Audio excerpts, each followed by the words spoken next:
ஆட்டம் யார் போட்டாலும் ஒரு குறிப்பிட்ட காலத்திற்கு பின்னாலே வரலாறு கண்டிப்பாக திரும்பும். இப்படி ஒரு உக்கிரமமான போர் நடைபெறுகிற போது, இஸ்ரேல் தாக்கப்படுகிற மகிழ்ச்சிகரமான காட்சிகள் உங்களுக்கு வருகிற போது யோசிக்க வேண்டியது உலக முஸ்லிம்களுக்கான செய்திகள் இங்கே ஒன்றிரண்டு உண்டு. முதல் செய்தி, உலக முஸ்லிம்கள் ஈரான் மார்க்க ரீதியாக ஷியாவை சார்ந்தது, ஷியா அமைப்பை சார்ந்தது. அது சுன்னத்து வல் ஜமாஅத் அல்ல. ஆனால் நான் சுன்னத்து வல் ஜமாஅத், நீ ஷியா என்று பார்க்க வேண்டிய தருணம் இதுவல்ல.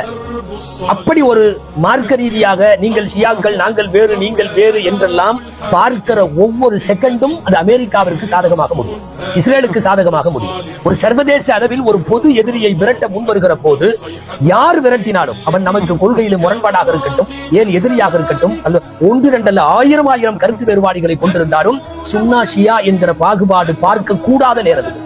நல்லா சொல்றதுன்னா இஸ்ரேலை ஈரான் அல்ல, எவன் அடித்தாலும் அவனுக்கு பிரார்த்திக்க வேண்டியது நம்முடைய கடமை.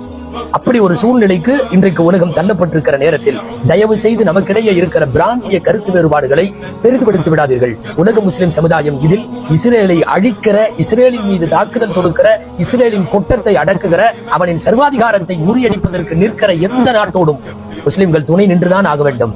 இது குறிப்பாக அரபுகளுக்கு உரத்து சொல்ல வேண்டும்.